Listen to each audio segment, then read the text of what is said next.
Bien, Renaud, donc c'est la deuxième fois que vous honorez Chambéry de votre présence pour présenter un de vos livres.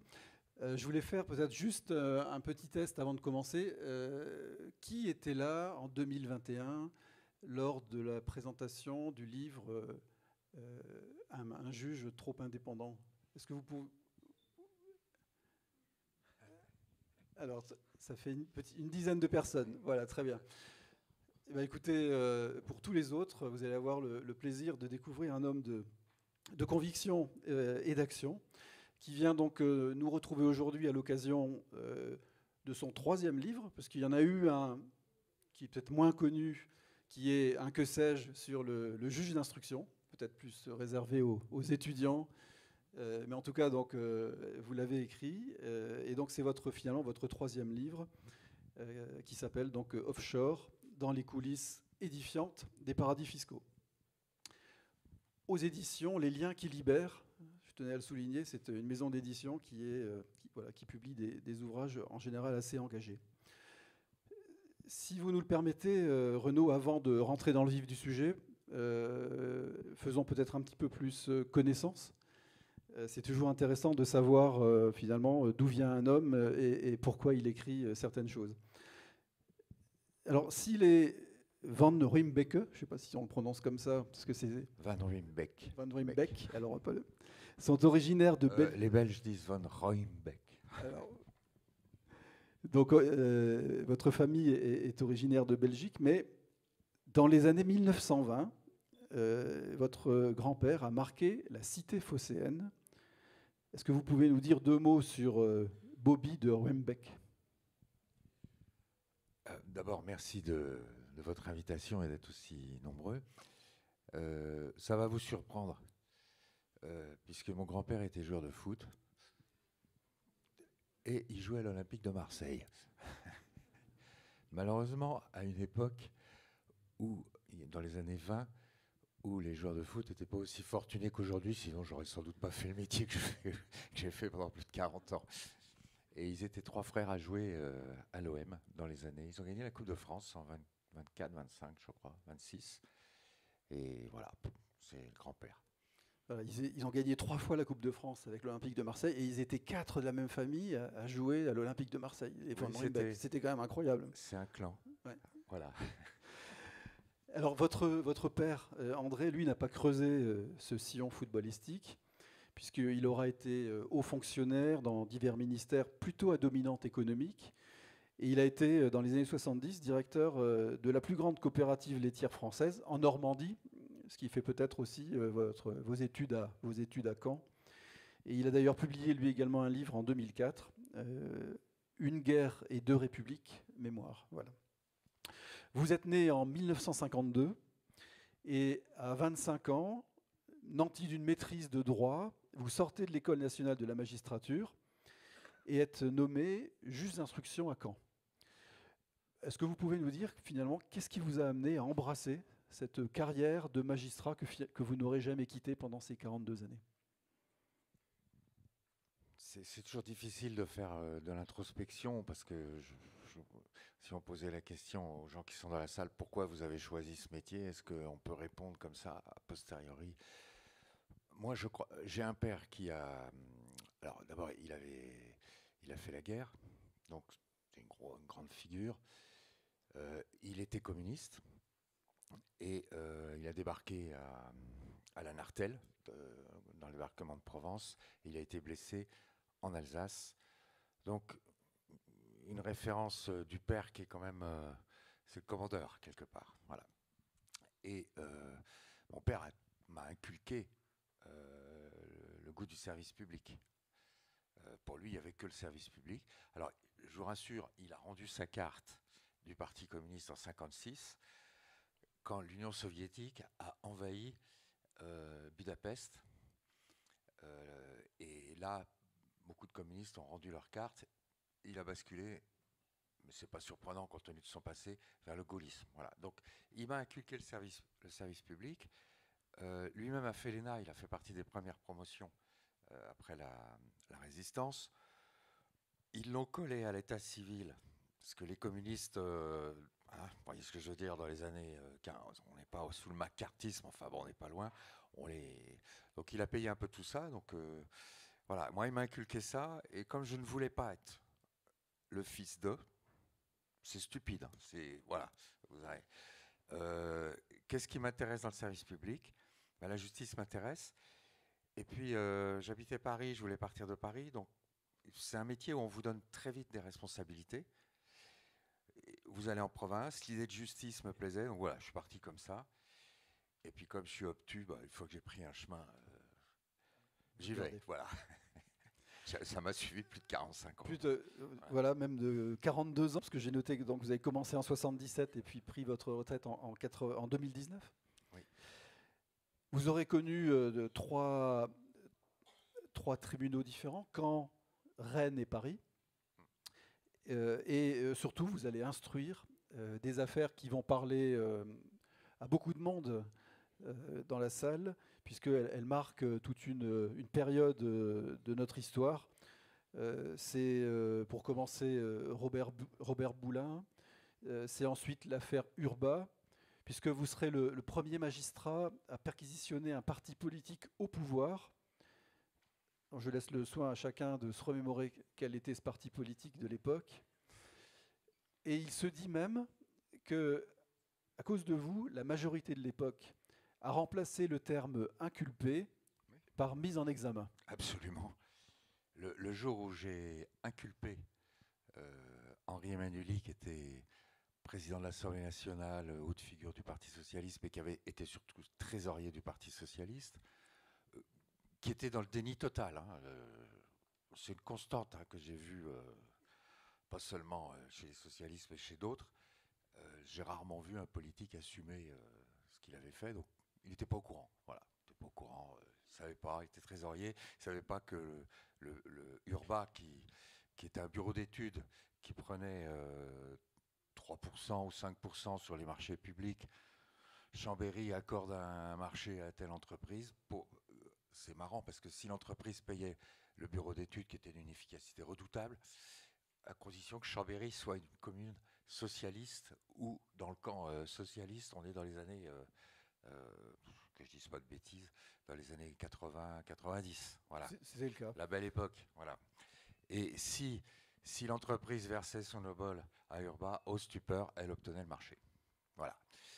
C'est ce qu'on appelle le trafic d'influence. Enfin, nous, on utilise des gros mots quand on est juge. Bon, il se trouve que ce bureau d'études reversait sur 100 francs, à l'époque on est sur 100, il gardait 30% pour son fonctionnement, pour payer ses bureaux, ses démarcheurs, etc. Il reversait 30%, enfin un tiers, on va dire un tiers, au parti local, au parti département, à la section départementale du Parti socialiste, et un tiers à la trésorerie nationale. Et donc le trésorier national vient dire « je ne sais pas, je ne suis pas au courant, je ne suis pas concerné ». Voilà, ça a été ça. Des attaques en règle aussi. Ils ont monté tout un congrès. Alors, je reviens à votre question, parce que je vais partir sur des heures, mais je l'ai inculpé. Un jour, j'ai eu le malheur de l'inculper. J'ai envoyé une convocation. La convocation, à l'époque, je suis dans une chambre d'instruction. Donc j'ai un président, mais c'est moi qui instruis le dossier, puisque c'était, comme il y avait un maire en cause, quand il y avait des maires en cause à l'époque, seule une chambre d'instruction, 3 magistrats pouvaient instruire, un juge d'instruction lambda ne pouvait pas le faire. Bon, à l'époque, j'avais 40 ans, j'étais à la chambre d'instruction, et on m'a demandé d'instruire ce dossier, que j'ai instruit comme un juge d'instruction, à la différence près que j'avais une collégialité, on était 3 à prendre les décisions importantes. Et le président de la Chambre avait informé le procureur général, par courtoisie. Ce que je peux comprendre, mais bon, je me suis dit, mince, s'il l'informe, donc il a été informé, je ne sais pas comment, la presse l'a sorti, et il a monté.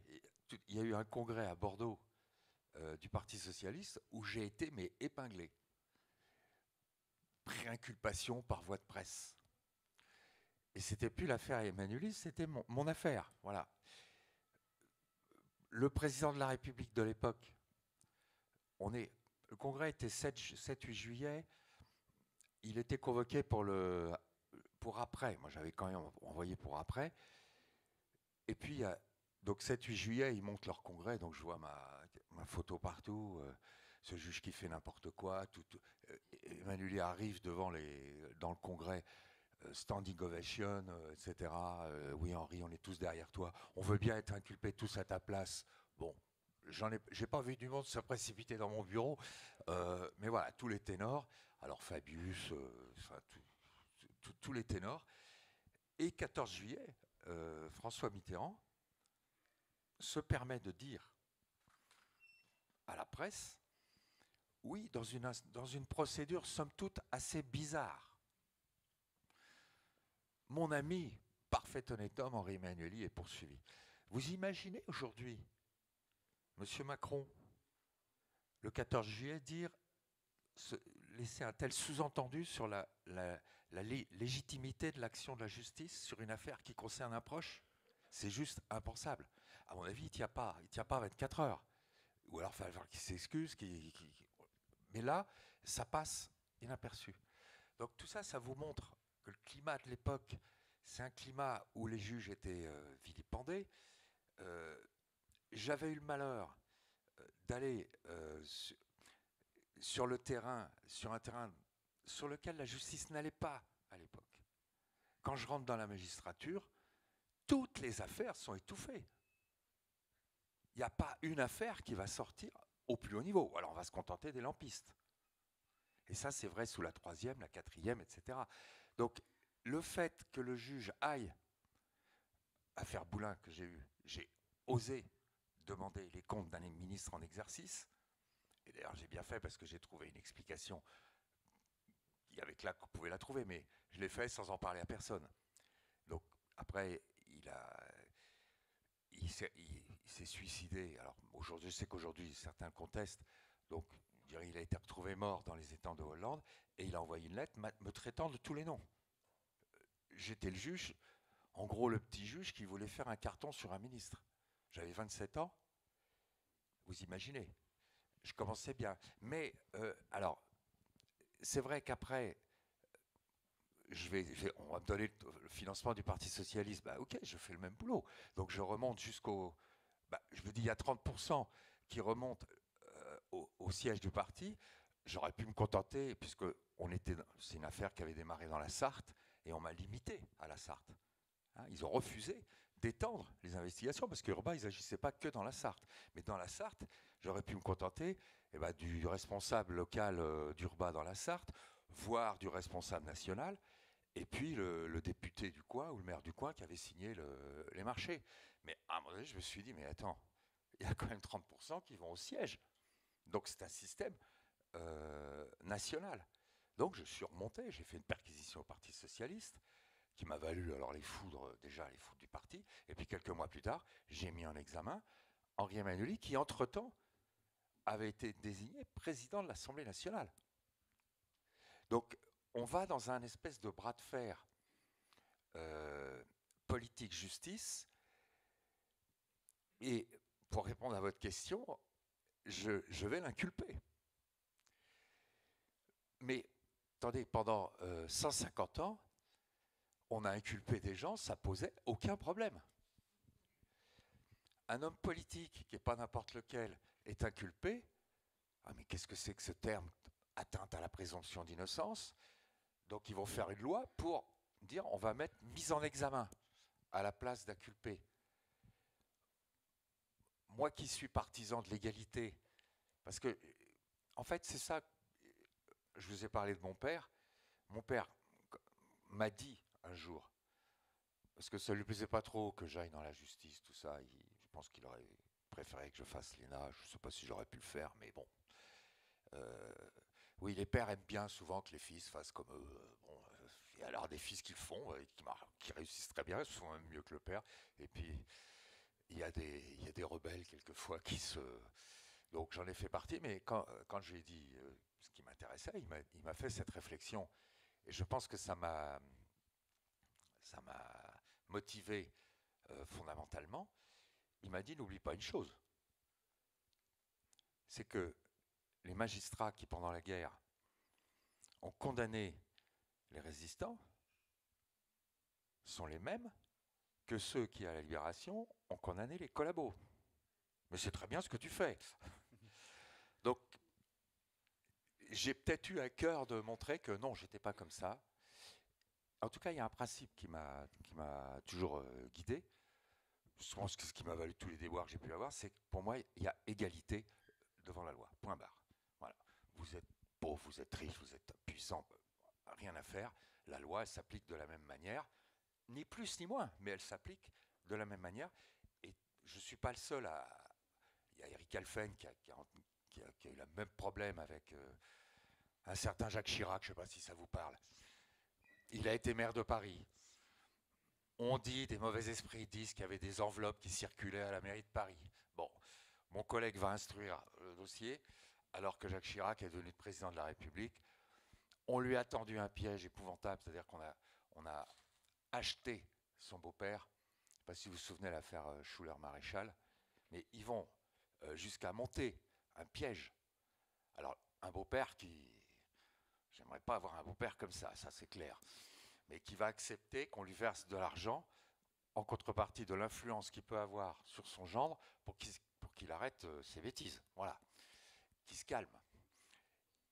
Qui va interpeller au moment, juste, oh c'est magnifique, au moment de la remise de la mallette, la police est là. C'est beau.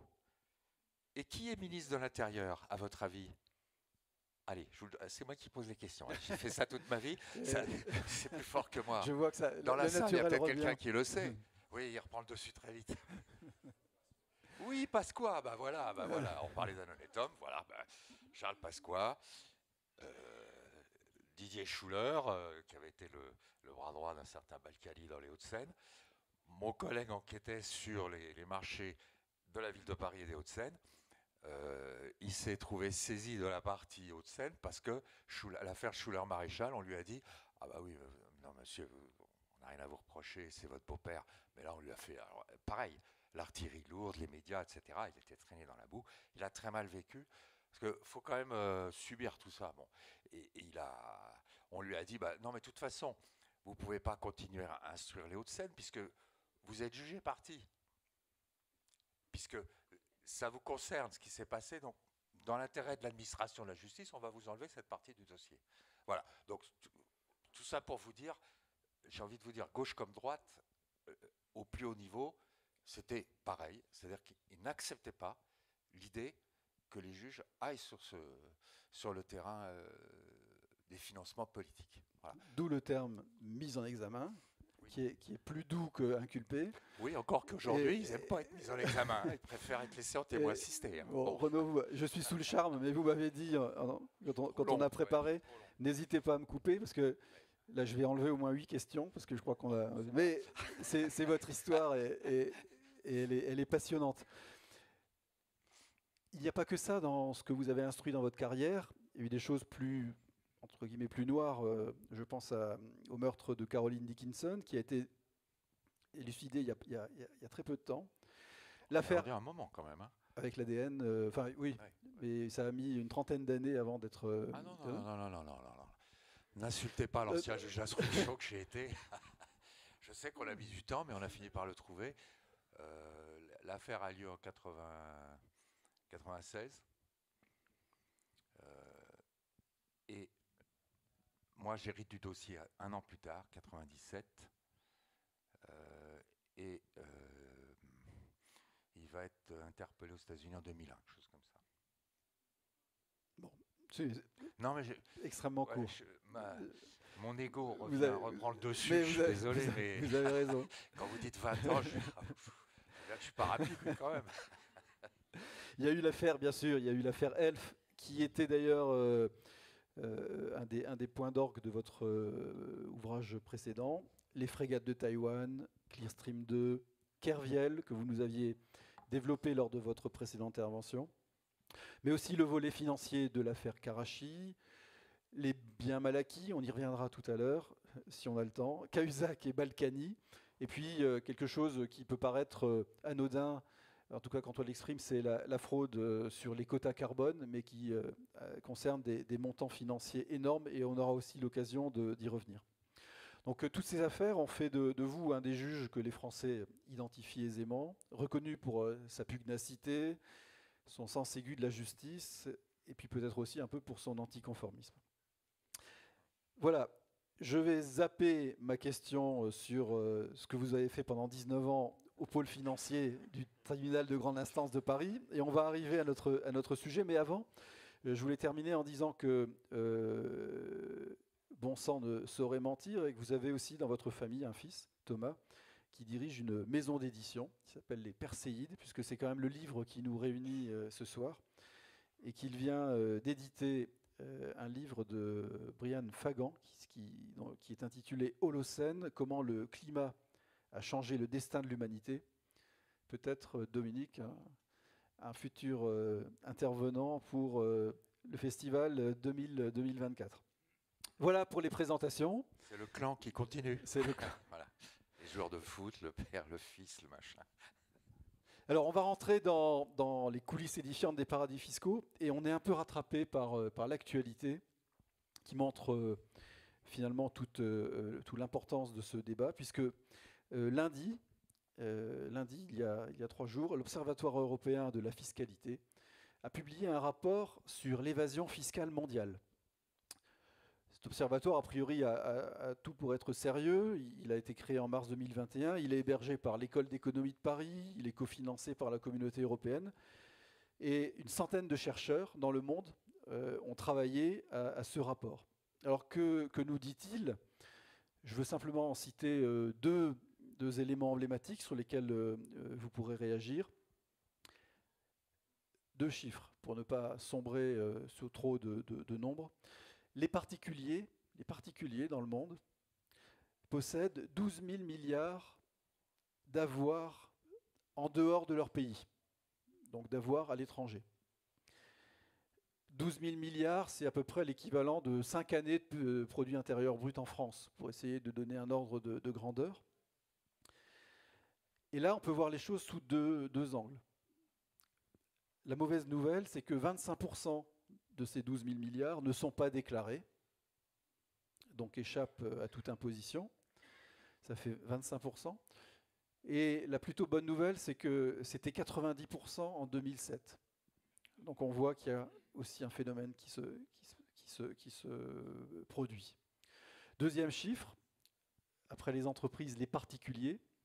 Les entreprises réalisent à peu près chaque année 16 000 milliards de bénéfices.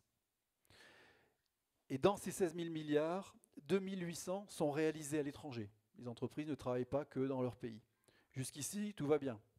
Mais sur ces 2 800 milliards, 35%, c'est-à-dire 1 000 milliards par an, sont logés dans des paradis fiscaux ou des pays à très faible imposition. Voilà. Ces 2 chiffres nous montrent finalement toute l'importance aujourd'hui de l'évasion fiscale. Est-ce que vous voulez compléter? Non, c'est éloquent. L'évasion fiscale, oui, on parle aussi d'optimisation fiscale. Bon, des vilains juges disent fraude fiscale. Pas tout à fait pareil. Alors on peut peut-être à ce moment-là, effectivement, pour nos auditeurs, donner votre version de comment on passe de la fraude fiscale, enfin de l'optimisation à l'évasion et de l'évasion à la fraude.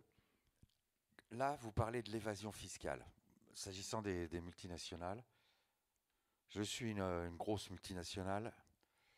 Je suis basé aux États-Unis, comme par hasard, vous l'avez dit tout à l'heure, au Delaware, paradis fiscal au milieu des États-Unis, parce que les grosses entreprises américaines vont dans le... Ils trouvent ça normal, les Américains. Bon, mais évasion fiscale, optimisation fiscale, c'est-à-dire que l'entreprise va choisir l'État où elle va déclarer ses bénéfices, où elle paye le moins d'impôts. Alors, quand ces entreprises viennent en Europe, en France, eh ben, elles vont regarder la carte de l'Europe pour installer une filiale. C'est marrant, ils vont tous en Irlande. ou aux Pays-Bas. Il y en a aussi qui mettent des structures intermédiaires à l'île d'Oman. Je ne sais pas si vous situez l'île d'Oman. Donc, ils multiplient les écrans et ensuite, ces sociétés vont créer des filiales en France. Et ils vont en France. Alors, la filiale française va travailler. Bah, vous allez payer vos abonnements Google, machin, je ne sais quoi. Et l'entreprise française va reverser à sa société mère en Irlande, je dis n'importe quoi, 10% de son chiffre d'affaires, au titre c'est comme des franchiseurs, des franchisés, au titre de l'assistance que lui prête la société mère, qui lui donne son savoir-faire, son nom, etc. Et ensuite, cette société irlandaise va reverser, après avoir payé ses impôts en Europe, au Delaware, où là, on ne paiera pas trop d'impôts non plus. Bon, tout ça, c'est de l'évasion fiscale. Alors, c'est marrant parce qu'il y a certaines entreprises, et la convention qu'ils établissent entre la société, pardonnez-moi d'être technique, je ne vais pas l'être trop, mais il faut quand même comprendre le mécanisme. Il y a une convention intragroupe qui permet de faire remonter ces 10% de la filiale française à la filiale irlandaise. C'est marrant, c'est toute la marge de la société française. Ça colle juste. Ah oui, ils savent compter. Ils savent compter. Donc, la société française, on va dégager un petit minimum pour satisfaire la galerie, pour ne pas dire qu'on est à perte, etc. Mais ils paieront un impôt sur une faible marge. Et ils vont, comme par hasard, aller en Irlande, où là, ils vont déclarer leurs bénéfices. C'est ce qu'on appelle de l'évasion. Là, je crois que c'est 14%. Il y a les Pays-Bas aussi qui jouent à ce petit jeu-là. Il y a eu le Luxembourg aussi. Alors, Luxembourg, il signait même, il y a une affaire qui est sortie par un lanceur d'alerte, les rescrits fiscaux. C'est-à-dire que non seulement au Luxembourg, vous ne payez pas beaucoup d'impôts, mais monsieur, vous êtes une multinationale, si vous installez chez nous, on va vous faire un prix. On va vous baisser votre taux d'impôt. D'ailleurs, oui. Oui, et il n'y a pas que le Luxembourg, parce que j'ai cru comprendre que si la FIFA venait s'installer en France, oui, j'ai vu ça récemment. On lui ferait également 5 ans d'année sans impôt. Voilà. Et de quel droit? Mais attendez-vous, vous travaillez, vous payez vos impôts. Pourquoi il y a certains qui ne payent pas d'impôts? Enfin, faut arrêter. À un moment donné, vous créez des paradis fiscaux. C'est ça. Et là, en plus, c'est parfaitement légal, parce qu'on va vous dire, ah ben non, mais je vais dans le pays, j'ai un accord, regardez, l'administration fiscale, le pouvoir m'a permis de... Alors on va vous dire, ça crée de l'emploi, ça, ci, ça. Oui, mais si tout le monde fait pareil, il n'y a plus d'impôts. C'est tout ça, l'évasion fiscale. Et moi, ce qui me choque dans ce système, c'est que prenez une PME, elle va payer ses impôts. Aujourd'hui, ils ont proposé d'ailleurs, pour remédier au problème, un impôt mondial de 15%. C'est-à-dire que si vous allez à l'île d'Oman, aux îles Caïmans, etc., voilà, vous avez 15%. Moi, je suis PME en France, vous me dites 15%, je signe tout de suite. Je signe tout de suite, parce que ce n'est pas 15% que je vais payer. Les experts, je ne suis pas un expert, je lis ce que vous disiez tout à l'heure, vous disent qu'il faudrait un taux de 25% pour déjà commencer à s'approcher de la réalité. Mais déjà 15%, ça fait peur. Donc les États en Europe, ils discutent pour savoir s'ils vont le faire ou pas. On verra bien, mais ça reste extrêmement privilégié. Je vous ai dit, je crois que l'Irlande c'est 14, bon, on va monter à 15. C'est vrai que le Luxembourg, il signait à moins. Alors, en plus, au Luxembourg, puisqu'on parle de l'Europe, à l'époque où ça se passait, il y avait un Premier ministre. Oui, je l'ai entendu. Voilà, je ne voulais pas le dire, vous l'avez dit, monsieur, je crois que j'ai entendu monsieur Juncker. Voilà. Il a été pas mal de temps Premier ministre, puis il a été président de la Commission. Et quand l'affaire sort, parce qu'il y a un lanceur d'alerte, un petit jeune comme vous, j'allais dire, voilà, un petit malin informaticien qui sait pomper les données et qui va aller piquer le fichier et qui va révéler tout ça. Et bien, il va se retrouver poursuivi au Luxembourg. Et à ce moment-là, un journaliste va oser poser la question au président de la commission. Ah mais monsieur, vous Vous êtes au courant, les rescrits fiscaux? Vous étiez... Ah non, je ne savais pas. Ouais, bon, j'insiste pas. Pas étonnant qu'on ait une Europe à deux vitesses, que ça avance pas tant que ça, ce qui est dommage parce que je pense que l'Europe devrait embrayer sur ces thèmes. Parce que ce sont des démocraties. Les sommes qui partent, alors là on parle de l'évasion fiscale, mais il y a aussi la fraude fiscale. Alors là où je veux compléter, c'est la différence. Monsieur, par exemple, voilà. Allez, je dis n'importe quoi. Au hasard. Vous avez oublié de déclarer 1 000 € sur votre déclaration d'impôt. Vous allez dire, j'ai oublié. Ah oui, mais ça ne marche pas comme ça, monsieur. Vous avez oublié, donc fraude fiscale. Donc vous risquez 5 ans de prison. D'accord? Il ne fallait pas le faire. La multinationale qui a une armée de conseils qui va s'arranger pour ne pas payer, ils vont dire, ah non, c'est légal. C'est de l'évasion fiscale, c'est de l'optimisation. Le monsieur, là, il fait de la fraude, mais nous, on fait de l'évasion parce que c'est légal, parce que j'ai le droit de créer une filiale, j'ai le droit, machin, et aller prouver que la convention, elle est faite pour ça. On rentre dans le procès d'intention, c'est très dur à démontrer. Il y a quand même 2 affaires que je reprends dans le livre, où 2 multinationales se sont quand même fait accrocher par Bercy et par le parquet national financier, où ils ont transigé. Bon, ok, ils ont transigé à plusieurs centaines de millions. Ils ont quand même gagné beaucoup plus sur le dos du fisc. Et il y en a une 3e qui a réussi à passer à travers. Donc ça veut dire aussi qu'ils ont reconnu une faute. C'est Google et McDo, pour être... Voilà, j'aime pas citer les noms, mais puisque vous le dites... On est entre nous, on est entre nous. Oui. Mais alors, voilà. Et c'est ce que vous montrez dans votre livre, c'est que finalement, votre combat, et que je dis votre, mais partagé par un nombre important de personnes, c'est de dire que, au-delà de la fraude qui est illégale, l'optimisation ou l'évasion, et finalement, comporte aussi un critère, peut-être non pas d'illégalité, mais d'immoralité, qui fait que on détourne des revenus de l'endroit où ils sont créés pour les emmener ailleurs, là où ils seront moins imposés. Et donc, on crée un écart économique entre l'endroit où on crée le revenu et où on l'impose.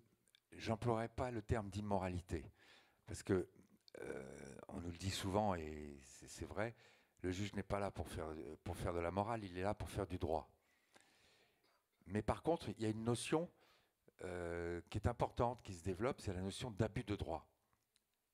Et à partir du moment où vous faites des montages pour rentrer, soi-disant, dans la légalité, mais que ces montages n'ont d'autre but que de frauder, on a cette notion d'abus de droit, qui est une notion qui progresse aujourd'hui. Alors, il y a des progrès à faire, évidemment, parce qu'il y a quelques affaires qui sortent comme ça ponctuellement.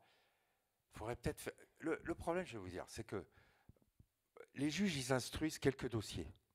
Alors, emblématiques, parfois, tant mieux, parce que ça met le doigt sur un problème et le citoyen est informé, parce que c'est ça quand même. Il est important que les gens sachent ce qui se passe.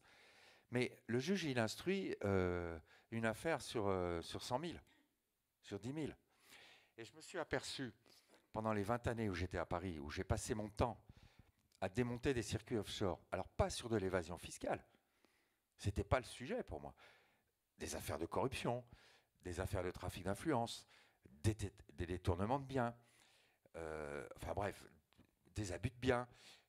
Oui, on est sur un terrain pénal, et je me suis aperçu que ces gens-là, comme les trafiquants de drogue, pareil, utilisaient les mêmes outils que les multinationales qui font l'évasion fiscale, ou que ceux qui font la fraude fiscale à l'étranger, pas à votre échelle, monsieur, hein, si vous n'avez pas 5-10 millions d'euros, c'est même pas la peine d'aller vous présenter en Suisse ou ailleurs pour dire, voilà, je voudrais frauder, comment je fais, machin, je veux des sociétés offshore. Voilà, donc j'ai découvert cet univers, voilà, à travers le prisme de quelques affaires, en allant au bout, en allant cherchant les vrais responsables qui sont cachés, parce qu'on a tout un système offshore qui protège ces gens-là, parce qu'il y a des prête-noms, parce qu'il y a des coquilles, parce qu'il y a des sociétés écrans, on pourra en parler. Alors, il y a un outil, pardon de vous couper, qui est extraordinaire, que vous développez d'ailleurs dans votre livre, inventé par les anglo-saxons, qui sont très créatifs en la matière, c'est celui des trusts. Oui. Est-ce que vous pouvez nous expliquer en 2 mots ce qu'est cet outil formidable qu'est un trust? Alors, je vais vous confesser une chose, j'ai mis du temps à comprendre. J'ai mis du temps à comprendre parce qu'il y a la façade et il y a la réalité derrière. Le trust, alors évidemment, je l'ai vu à travers des affaires pénales. On a aujourd'hui l'affaire Wildenstein. Vous savez, c'est des marchands d'art, il y a des conflits intrafamiliaux, donc ça atterrit chez des juges d'instruction à Paris. Il y a des règlements de compte. Est-ce que c'est de la fraude? Est-ce que c'est pas de la fraude? Fraude successorale? Parce que tout était dans des trusts. Donc vous avez 2 thèses. La première thèse, le trust, c'est légal. Vous avez le droit de constituer un trust. Alors le trust, il fait quoi? Vous avez 50 millions. Ah, je le savais. Un peu plus, mais c'est pas grave. Disons 50. Si on connaît 50, c'est que... Ouais. Donc vous avez 50 millions. Vous allez dégager, vous avez créé une start-up, vous l'avez vendue à l'étranger. Bon, déjà, vous ne voulez pas payer de plus-value, donc vous allez créer une société écran. Je crois que c'est aux Pays-Bas qu'on n'en paye pas. Moi, je vous dis ça date déjà de 3-4 ans, ça a pu changer, mais il y a des pays comme ça où il n'y a pas d'impôt sur les plus-values. Bon, on parle aussi de la Belgique, bon. Donc il n'y a pas besoin d'aller loin. Et vous avez envie d'avoir un capital important, mais vous n'avez pas envie de payer l'impôt, j'allais dire l'ISF, mais je ne sais plus comment il s'appelle aujourd'hui, l'impôt foncier, voilà, Sur la fortune immobilière. sur la fortune immobilière.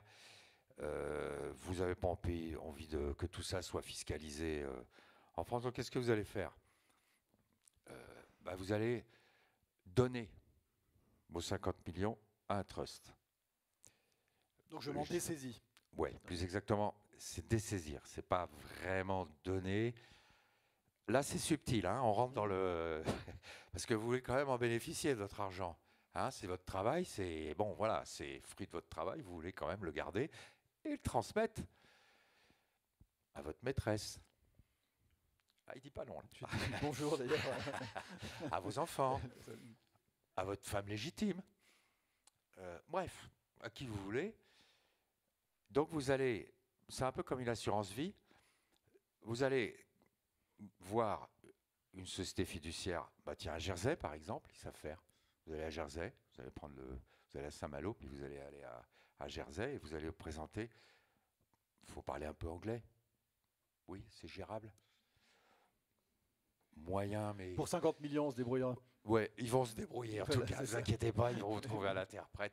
Donc, voilà, vous traversez la Manche, enfin pas la Manche, vous prenez le shuttle à Saint-Malo, vous en avez pour 1 heure. Vous prenez un rendez-vous chez une société fiduciaire, vous dites voilà, je voudrais un trust. Donc, vous allez être ce qu'on appelle le constituant. Vous allez constituer un trust. Et la société fiduciaire, ou le cabinet d'avocats ou de conseil qui est sur place, qui fait de la gestion d'actifs, vous allez le désigner comme mandataire pour gérer les biens. J'allais dire indépendamment de vous. Non, conformément à ce que vous allez lui dire. Mais par contre, je ne serai plus visiblement le propriétaire des biens. Non, lui, il va être ce qu'on appelle le trustee.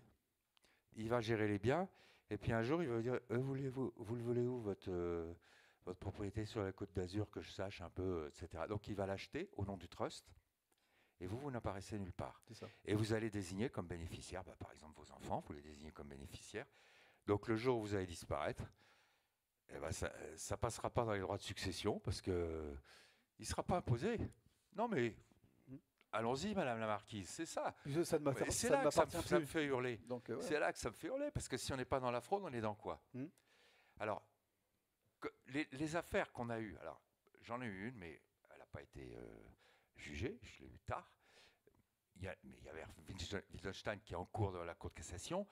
L'idée qui se dessine, c'est l'idée que pour réintégrer votre argent, parce qu'il se trouve aussi que vous avez détourné des sommes énormes. Hein. Donc les juges ont voulu à un moment donné saisir votre patrimoine. Ah mais c'est pas à moi, c'est au trust. Ils ont quand même saisi parce qu'ils sont quelquefois un peu obtus, Mais derrière, il y a une guerre juridique des avocats qui nous disent, mais un trust, c'est légal. C'est parfaitement légal. Donc rien ne m'interdit de mettre ma fortune dans un trust. Mais c'est tout le droit anglo-saxon. C'est les Anglais, c'est les Américains, etc. Puis d'autres pays qui l'ont adopté. Eh oui. Donc qu'est-ce que vous allez me... Vous n'avez pas le droit. Donc ils vont demander la nullité de la saisie, etc. Donc il y a des discussions. Et l'idée, c'est, il faut, comme toujours, prouver la fraude, l'intention de fraude. Alors, j'ai eu comme ça un jour un avocat d'un Américain dans mon bureau. Il me dit, mais qu'est-ce que vous avez contre les trusts? Je dis, j'ai rien contre les trusts, mais je voudrais quand même saisir les biens de ce monsieur. Mais oui, ils ne lui appartiennent plus. C'est légal. Et là, je vais rejaillir le passé de mon père communiste, etc., en me disant, oh là là, où est-ce que tu t'es lancé? Et à un moment donné, je ne savais même plus quoi lui dire. Alors, à ce moment-là, vous savez, on reste extrêmement basique. J'ai dit, écoutez, monsieur, maître, moi, si j'achète une villa au Cap d'Antibes, ok, je n'achèterai pas 20 millions d'euros, je suis d'accord avec vous. Bon. Mais moi, j'achète à mon nom. Je la déclare.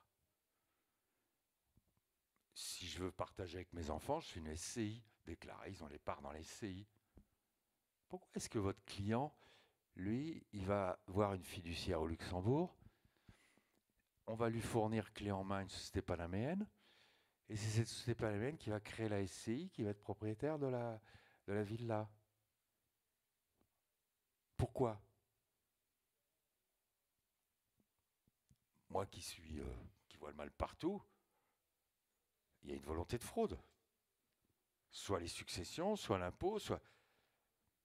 Ah mais monsieur le juge, vous n'avez pas le droit de dire ça. C'est légal, il a le droit. Pourquoi voulez-vous l'empêcher de le faire? Donc, vous voyez la situation paradoxale dans laquelle on se trouve, c'est-à-dire qu'on est face à une situation légale, apparemment légale, où il y a cette notion d'abus, de fraude. Voilà, et on a la même chose aujourd'hui, on pourra en parler peut-être avec les oligarques.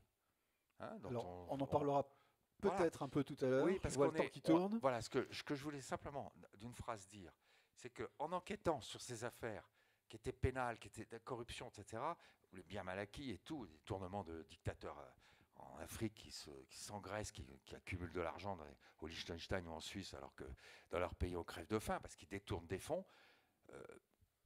Alors, on n'est pas dans la morale, hein, on est dans le droit, mais il arrive aussi que la morale rejoigne le droit, heureusement. Mais ils utilisent des outils qui sont parfaitement légaux et qui sont utilisés par des gens qui l'utilisent en vous disant « Mon avocat m'a dit que je pouvais faire comme ça, j'ai le droit de faire comme ça. » Et après, à nous à démontrer à faire évoluer le droit, parce que classiquement, on ne bouge pas. On dit « Bon, bah non, c'est bien, c'est un trust. » Oui, mais quelque part, ça ne me plaît pas. Donc, je vais aller plus loin, je vais pousser les bouchées plus loin, essayer de faire bouger les lignes pour créer ce qu'on appelle de la jurisprudence. Et si c'est validé à terme par la Cour de cassation, eh ben on va avancer. Voilà, c'est-à-dire que tous ceux qui ont des trusts se retrouveront le bec dans l'eau et pris en coup de ciseaux, comme ça se produit quelquefois. C'est-à-dire qu'ils ont des outils comme ça où ils cachent leur argent, ils ne payent pas d'impôts, etc. Et on en arrive à cette injustice qui est criante. On est là aussi dans l'évasion, puisque c'est légal, apparemment légal. Moi, je dis simplement à partir d'un certain niveau et à partir du moment où il y a cette volonté de frauder l'impôt, on bascule dans le domaine de la fraude fiscale. Je ne suis pas le seul à le dire et j'espère que les générations qui suivent vont embrayer, que la Cour de cassation va embrayer sur ce terrain-là, même s'il faut tirer. Mais vous savez, dans l'histoire du droit pénal, la Cour de cassation, bien souvent, elle a élargi parce qu'elle se rendait compte qu'on était à côté de la plaque. Alors, vous trouverez tout le détail de comment actionner un trust ou tout le mal qu'on peut en penser dans le livre de Renaud Van Ruymbeck. Mais pour pouvoir actionner ces outils, pour que ces sociétés de conseil puissent prospérer, il faut aussi, à la base, et c'est ce que vous dites dans votre livre, des États, soit qui sont complaisants, parfois même qui encouragent ce type de pratique. Il faudrait beaucoup de temps parce que vous dressez un panorama qui montre que Il n'y a pas que quelques îles paradisiaques pour des tas de raisons qui sont concernées, mais vous avez parlé du Delaware aux États-Unis. On a un cas qui nous est cher ici, puisqu'il nous est proche, c'est celui de la Suisse, un pays dont le système bancaire a grandi à l'ombre du secret, et qui est un pays, et vous le dites parfaitement dans votre livre, un peu paradoxal, parce que c'est peut-être un de ceux avec Londres qui a prospéré sur le secret bancaire et le développement des paradis fiscaux, et en même temps un pays qui a évolué, qui n'est pas toujours à l'aise avec, d'ailleurs, à la fois ce qu'il veut faire et ce qu'il fait concrètement. Est-ce que vous pouvez nous donner un peu votre ressenti sur ce que vous avez, des affaires que vous avez eu l'occasion de traiter avec la Suisse et de votre également connaissance de magistrats suisses qui ont essayé de faire progresser et d'éclaircir un peu ce système opaque? Alors, il faut savoir qu'il y a 25 ou 24 cantons en Suisse. Voilà. Pourquoi je vous dis ça? Parce que Genève, 26. Vous comptez Liechtenstein? Non, je ne compte pas le Liechtenstein. Je crois que c'est 26, mais je ne sais pas s'il y a des Suisses dans la salle. Mais bon, vous avez vu qu'il y a un Liechtenstein en plus. Hein. Vous savez, c'est comme les coffres. Hein. Il y a des niveaux de sécurité. Ah, d'accord. Ah. D'accord. On vous a caché ça, vous voyez. Oui. Alors là juste pour faire le lien avec ce qui a été dit tout à l'heure, là, on n'est plus du tout dans l'évasion fiscale. Hein, parce que les multinationales, elles agissent en leur nom, c'est officiel. Ils sont en Irlande, ils font leur cuisine pour pas payer d'impôts, mais ils n'ont pas besoin de c'était offshore, etc. Là, on va basculer sur les fraudeurs. Le monsieur qui va toucher 10 millions d'euros, qui ne veut pas les déclarer, donc il va les toucher à l'étranger, il va se cacher. On va tomber sur les grands corrompus, la planète, sur les intermédiaires qui touchent et qui reversent, qui n'ont pas le droit de faire, sur les trafiquants de drogue. Et là, on va tomber sur des pratiques où là, on va utiliser des masques pour cacher l'identité de la personne, du véritable bénéficiaire. Donc là, on bascule. C'est un terrain que je connais bien, puisque j'ai mis 20 ans à comprendre quand même, c'était long. Hein. Et d'ailleurs, au bout de 20 ans, on m'a dit,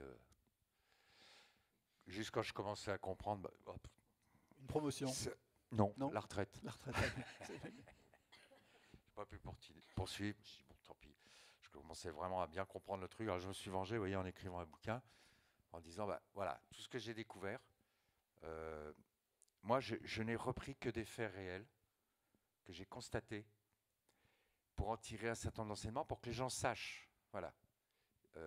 C'est ça qui m'a poussé en me disant, tu as découvert des trucs pendant 20 ans, tu n'as fait que ça pendant 20 ans, explique, j'ai fini par comprendre, explique comment ça marche derrière le rideau, parce que ça continue. Il ne faut pas croire que ça s'est arrêté. Les chiffres qu'on a vus tout à l'heure le montrent. Les sommes cachées dans les paradis fiscaux, on parle de 9 000 milliards de dollars cachés. C'est-à-dire on ne connaît pas le bénéficiaire.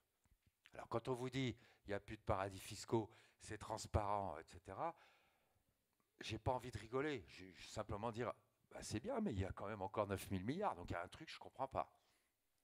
Donc j'ai expliqué un peu ces montages, comment ils fonctionnaient. Je ne me rappelle plus de la question. La question, elle portait un peu sur le paradoxe suisse, qui Suisse. est à la fois un pays qui a beaucoup évolué dans ses pratiques et qui a toujours du mal à être complètement transparent. Genève, il y a eu un procureur général dans les années, alors ils disent 90 là-bas, 90. 96, il y a eu l'appel de Genève qu'on a lancé à Genève avec ce procureur général, qui était un procureur général élu, indépendant, et qui partait du principe que la Suisse c'est bien, mais il faut se débarrasser de l'argent sale. Parce que tout l'argent qui est en Suisse n'est pas de l'argent sale. Il y a un savoir-faire, etc. Donc on ne peut pas rejeter toute la Suisse, mais il y a un pourcentage, je ne sais pas de combien, d'argent de dictateurs corrompus, etc., qui est caché chez nous. Donc lui, il a voulu faire le ménage. Inutile de vous dire qu'il y a quand même eu des résistances et des réticences des banques qui voyaient ça d'un très mauvais œil. Mais enfin, il a été en pointe. Et on a lancé cet appel de Genève avec quelques autres juges pour dire voilà, il y a une justice à deux vitesses. Il y a ceux qui peuvent se cacher dans des paradis fiscaux qui ne coopèrent pas, donc on ne peut pas les identifier, on ne peut pas assurer une justice pour tous de façon égale. Donc on a lancé cet appel en 96. Et vous avez cité l'affaire Elf, parce qu'en 2000, je suis allé à Paris, rejoindre l'équipe à la demande d'Eva Joly. Et j'ai repris un peu tout ça en main, après elle est partie. Et j'ai fait tout le travail avec mon collègue suisse, qui lui a fait un travail colossal. C'est-à-dire qu'il a étudié tous les comptes suisses. Il avait un assistant, il a fait des tableaux, il a fourni donc on a travaillé ensemble pendant 2 ans. Et là, c'est un niveau de coopération exceptionnel. Par contre, quelques années plus tard, j'ai dû envoyer une demande à Zurich. Au bout d'1 an, pas de réponse. J'ai fait intervenir quelqu'un que je connais, parce que j'avais un petit réseau, on a tous des petits réseaux. Bon. Tiens, un collègue qui était à Berne, pourquoi ça passe pas à Zurich, tu peux pas regarder? Ben, oui, je me renseigne. Il me dit, ouais, ça bouge pas beaucoup. J'ai signalé. Quoi? Bah, on tombe sur un juge qui est pas... Quoi, il fait la sieste toute la journée, qu'est-ce qui... Donc, j'ai fini par y aller. Je ne suis pas un grand voyageur, mais au bout d'1 an et demi, par 2 ans, je suis allé. J'ai expliqué ce que je voulais, etc. Il m'a dit, oh bah là, il y a plein de classeurs. Fais aller à la pêche. Bon, heureusement, j'avais prévu 2 jours, parce que je veux bien que j'ai un esprit quand même qui... Vous savez, vous avez 10 classeurs, vous cherchez quelques infos. C'est pas en 2 secondes que vous allez trouver la bonne... en plus, il y a des trucs en allemand, il y a des trucs... Je parle pas l'allemand en plus, ou très peu, donc il faut comprendre les comptes, tout ça. Bon. Et puis, j'ai fini par récupérer ce qui m'intéressait. Mais bon, j'ai perdu 2 ans. Comparé à Genève, franchement, à Genève, j'appelais mon collègue, j'ai envoyé une demande, il me la faisait, il allait faire toute l'enquête pendant 1 an. Là, 0. Oh bah tenez, voilà. Zoug, vous situez Zoug? Il y a une dame qui connaît les 25 cantons.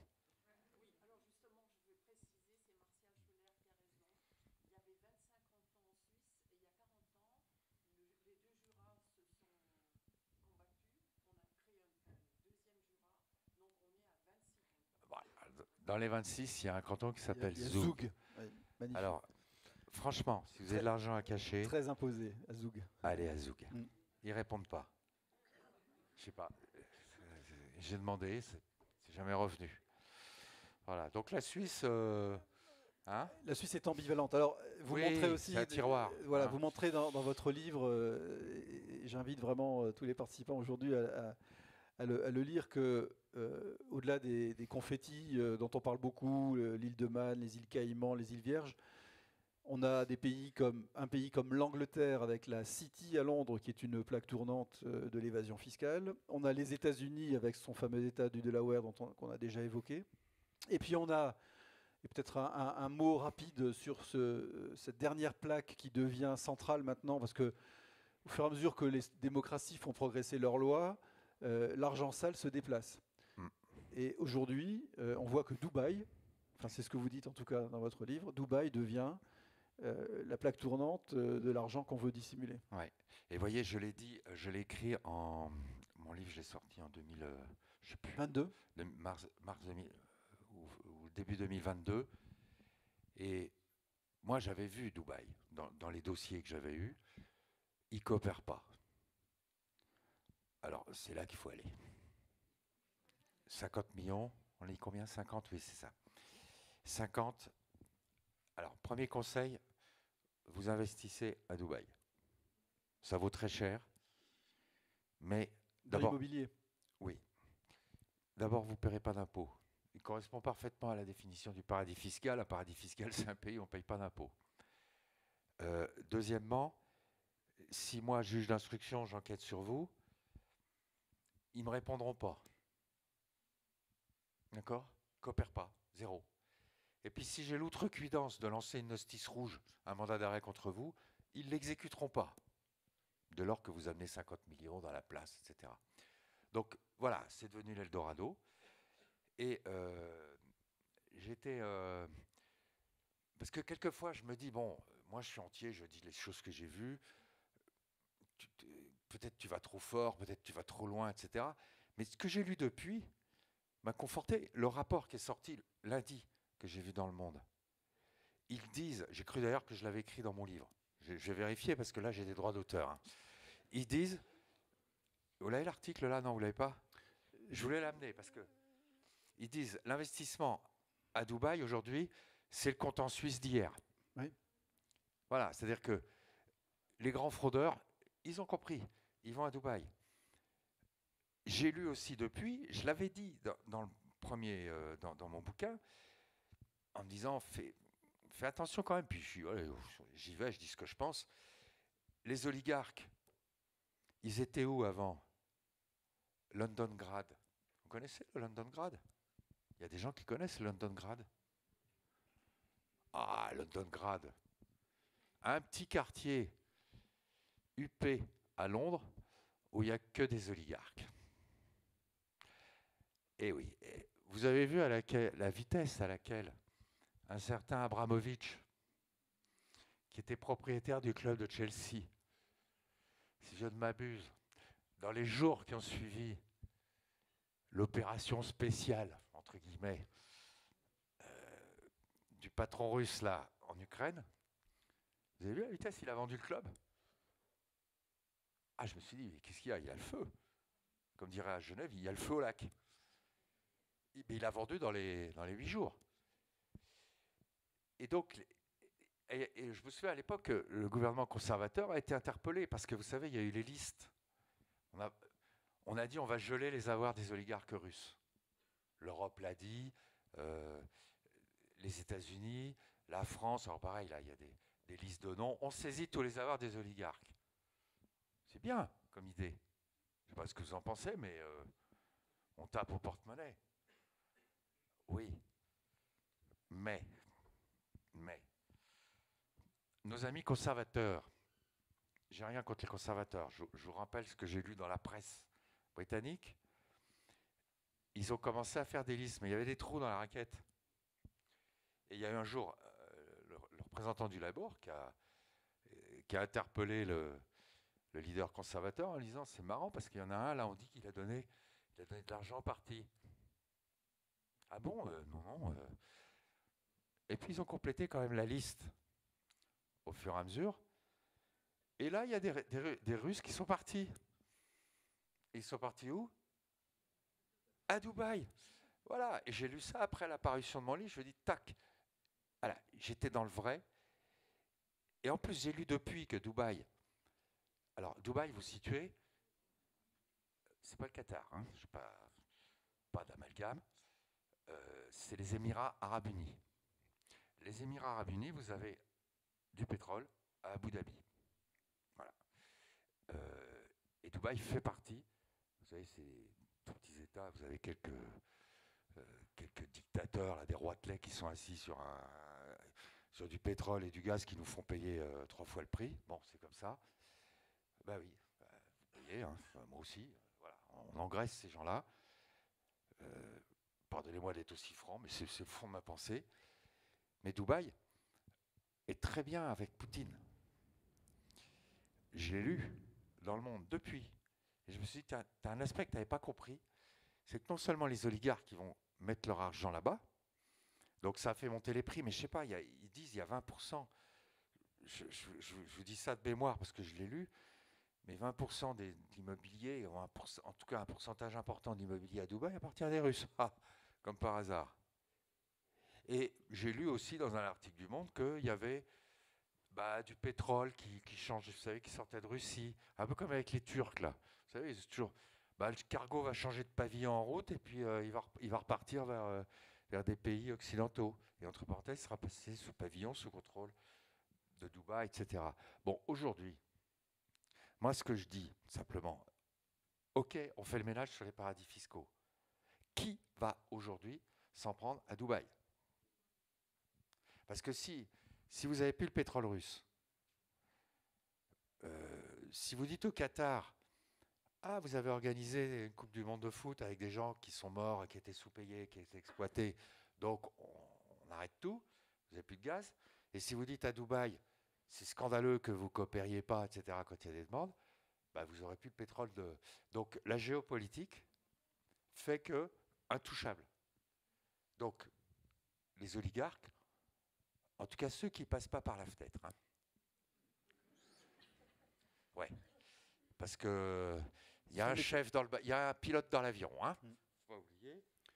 Et il y a des accidents. Bon, ça arrive. Il y en a, je sais pas, une dizaine comme ça qui sont. C'est un métier à risque. Ils étaient dépressifs. Ils étaient en pleine dépression. Alors, c'est ce qui peut être désespérant quand on parle, de toute façon, d'activités qu'on pourrait qualifier quasiment de criminelles.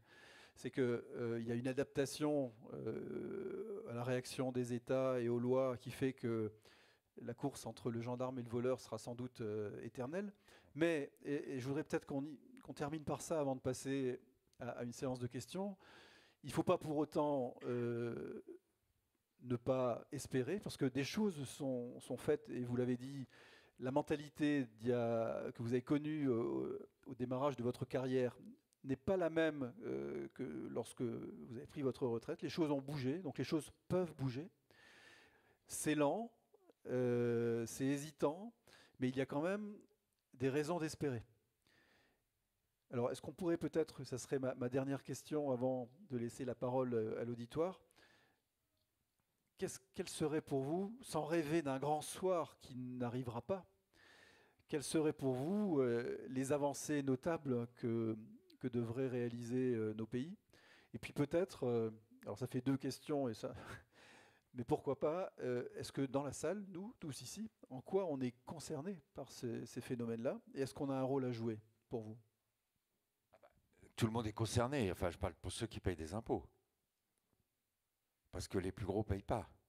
Les tricheurs ne payent pas. Donc c'est pas acceptable pour des citoyens qui ont quand même le droit de vote. C'est important qu'ils soient éclairés, qu'ils sachent. Ils le savent plus ou moins, mais c'est une réalité. Voilà. Moi, je pense qu'il faut avancer. Alors, moi, je ne suis pas un politique. Hein. Je fais un constat, mais je le fais. Voilà. Je dis, voilà, arrêtez de nous dire que ça n'existe pas, que tout est... C'est faux. Voilà, la preuve, elle est là. Et je vais vous le démontrer, fait à l'appui. Je n'ai repris que des faits que j'ai personnellement constatés, et j'en ai tiré une réflexion personnelle en étant un mécano qui a passé sa vie à démonter les trucs, qui finit par comprendre comment ça marche. Voilà, en disant, ah, attention, là, il y a ci, il y a ça, voilà où ça grippe. Donc, à tous les niveaux que je vous ai indiqués, il faut bouger. Mais par quoi il faudrait commencer? Je pense que... Enfin, commencer ou continuer, parce que les choses... Je pense que déjà en Europe, on pourrait quand même faire le ménage. Quand vous voyez qu'en Europe, vous avez Malte, une journaliste qui a été assassinée parce qu'elle enquêtait sur un proche du Premier ministre. Vous avez Chypre, hein, vous avez de la fraude à grande échelle. Tiens, à propos, vous pouvez aller à Chypre. Avec mes 50 millions? Ouais, c'est bon. Parce qu'avec 2 millions, j'acquiers la nationalité. Ils vont vous donner la nationalité chypriote, donc européenne. Ça peut servir avec les juges qui traînent quelque part. Vous voyez ce que je veux dire? Donc il faudrait un peu plus de normalisation sur le plan... c'est-à-dire, il faudrait déjà que les États se concertent. Parce que la plupart des États sont victimes dans l'histoire. Parce que qui est victime de cette fraude? La France, elle l'est, l'Allemagne, l'Italie, l'Espagne, si je me cantonne aux pays européens. Pourquoi ils ne bougent pas? Parce qu'ils accumulent les déficits. Ils sont face, c'est pour ça que ça finira par bouger à mon sens. On n'est pas encore en faillite, heureusement, j'enlève le encore, on n'est pas en faillite, mais il y a des déficits énormes, il y a un remboursement de la dette, que je sache. Il faut financer le dérèglement climatique, tout ça, il y a des sommes à investir, les services publics, etc. Donc on a besoin de ça. Donc pourquoi, si on réfléchit objectivement, ces États qui ont quand même la puissance quelque part, ne décident pas à un moment donné de récupérer l'argent qui est à leur porte? Pourquoi ils ne mettent pas au pas ces petits pays? Pourquoi? C'est là que je pense que ça bougera. Vous savez, on est dans un monde tellement... qui avait prévu la guerre en Ukraine? Personne. Bon, on pouvait pas... Ça peut bouger, ça peut... et là, on est sur un thème où on est tous lésés quelque part. Et c'est insupportable. Je ne parle pas seulement des plus riches qui ne payent pas d'impôts, parce que ça aussi, c'est une réalité. hein, mais je ne parle pas uniquement des dictateurs des pays pauvres qui s'enrichissent et qui sont dans l'impunité parce qu'ils ont des écrans. On n'a pas parlé des écrans, mais on pourra en parler des heures. Alors, rien n'est à leur nom, mais ils ont des fortunes colossales. Bon, il faudrait peut-être qu'à un moment donné, on bouge politiquement. Je ne suis pas politique. Je ne comprends pas que la France ne prenne pas d'initiative avec l'Allemagne, l'Italie, je ne sais pas, l'Espagne, déjà à l'échelle européenne ou même à l'échelle mondiale, pour dire faisons le bilan. On a bien créé une COP pour le dérèglement climatique. Il y a des COP, on en est à 26 ou 27e. Pourquoi on ne crée pas une COP fiscale en disant on va tous se réunir pour voir qui fraude, où ça pêche, où ça pêche pas et comment on y remédie. Oui, non, mais là, vous allez dire, je crois au Père Noël. Bon, voilà, mais si on veut que ça bouge, il faut qu'il y ait une réponse politique. Tant qu'il n'y aura pas une volonté politique internationale, parce qu'on n'y arrivera pas tout seul, c'est fini. Et puis, deuxièmement, pourquoi est-ce qu'on tolère les sociétés écrans, les trusts, tous ces paravents qui permettent de frauder? Pourquoi est-ce qu'on les tolère? Alors là, il faut s'en prendre aux anglo-saxons. Pourquoi est-ce que les anglo-saxons conservent ces outils qui aujourd'hui sont utilisés pour frauder? Pourquoi? Alors, les anglo-saxons considèrent que ça fait partie des droits de l'homme, on a le droit d'avoir un compte caché, qu'on n'y ait pas accès. Ok, secret bancaire prévaut, très bien, continuez, puis on n'y arrivera pas. Donc, il faut remettre en cause les fondamentaux. Voilà. Tant qu'on n'aura pas attaqué ça, vous aurez beau faire, ils le font avec le CDE, il y a des avancées, il y a des échanges automatiques d'informations, il y a tout ça, il y a des progrès, mais regardez la masse d'argent qui échappe. Et les grands fraudeurs y échapperont toujours, parce qu'ils ne vont pas venir spontanément dans la cellule de dégrisement de Bercy pour dire « Oh monsieur, j'ai oublié de vous déclarer que j'avais 10 millions ou 50 millions en Suisse, je me repentis. » Donc il faut utiliser notre bulletin de vote. Il faut peut-être aussi soutenir la presse qui joue un rôle important à travers... Il y a aussi des associations, les associations qui sont engagées là-dedans, qui sont... on peut faire des choses, mais... Donc encore une fois, je ne basculerai pas dans le domaine politique, parce que je ne veux pas. Moi, mon rôle, je dis, voilà, je fais le constat, arrêtez de dire, c'est la réalité. Et d'ailleurs, personne ne m'a contredit. J'ai eu des débats, etc. Personne ne m'a jamais contredit sur ce que j'avais écrit. Et sur ce que j'ai écrit. Et au contraire, ce qui s'est passé depuis n'a fait que me conforter sur le rôle de Dubaï, sur les oligarques qui passent à travers, etc. Dont on n'est pas prêt de récupérer l'argent, je peux vous le dire. Hein. Merci Renaud de ces quelques flashs sur votre livre qui reprend et qui développe énormément ce dont on a pu parler pendant cette heure. Ça fait 1h15 qu'on est ensemble. Je me tourne vers Dominique. Il nous reste quoi, 10 minutes? Un quart d'heure? Voilà, un quart d'heure pour vous passer la parole et pouvoir répondre à des questions que vous posez sur ce qui a été dit ou d'autres choses concernant les paradis fiscaux. Est-ce que je vois une dame qui a levé la main? Alors, peut-être en préambule, vous savez qu'il y a 2756 milliardaires dans le monde. Il y en a 75 en France. Donc on a une chance sur 5000 qu'il y en ait un ce soir dans cette salle. S'il a besoin d'une consultation spéciale, qu'il ne pose pas de questions personnelles, mais il verra Renaud tout à l'heure au cocktail. Voilà. Madame, vous avez la parole. Oui, bonsoir. Bon, c'est assez déprimant, donc je vous plains sincèrement parce que ça a dû être déprimant toute votre vie. Mais non, plus sérieusement, j'aurais souhaité savoir quelles étaient vos plus grandes satisfactions, succès sur des affaires ou autres, enfin ce qui vous reste comme satisfaction par rapport à votre carrière. L'argent que j'ai pu récupérer à l'étranger. Des centaines de millions dans plusieurs dossiers que j'ai pu récupérer, saisir à l'étranger, qui vont revenir dans les coffres de l'État. Il y a eu l'affaire Dickinson aussi dont vous avez parlé. J'ai travaillé pendant 3 ans sur dossier en cherchant un meurtrier. On a fini par le trouver, il était dans le fichier qu'on avait dressé dès le départ. Donc on n'a pas travaillé pour rien. Les avancées que vous avez signalées, oui. Sachant que, à côté de ça, j'ai eu des échecs. On n'a pas parlé, mais les frégates de Taïwan, secret défense, n'a rien pu faire. Quand j'avais des comptes à Dubaï, ben, j'avais pas la réponse. Donc je peux rien faire. J'ai eu la même chose à l'île Maurice. Les Seychelles, c'est pas mal aussi. Singapour. L'affaire de la fraude carbone. J'avais une fraude à 70 millions. J'ai quand même récupéré une quarantaine de millions aux États-Unis, à Singapour. J'ai honte de le dire, j'ai mis 7 ans. Voilà. J'ai battu mon record. 7 ans de dossier. Ça vaut peut-être le coup quand même de se bouger pour essayer. Mais une partie m'a échappé. Puis bon, au bout de 7 ans, je ne retrouvais plus la trace. C'était perdu. J'ai jamais vu. Voilà, donc, vous voyez, c'est. Je ne sais pas quoi vous dire de plus. Il y a des succès partiels, il y a aussi des échecs. Alors, vous avez remarqué que les échecs, c'est jamais de ma faute. Hein. Madame dit déprimant, mais si je peux compléter. Non, je ne suis pas dépressif. Vous avez connu quand même beaucoup de succès dans votre carrière. Oui. Les affaires dont on a parlé là ont chaque fois abouti à quelque chose. La plupart, oui. Donc, oui, donc c'est satisfaisant. C'est satisfaisant, oui, mais c'est pas déprimant. C'est le but. Le juge, il est là pour amener les dossiers devant un tribunal qui va condamner si ça tient. Donc vous avez été efficace.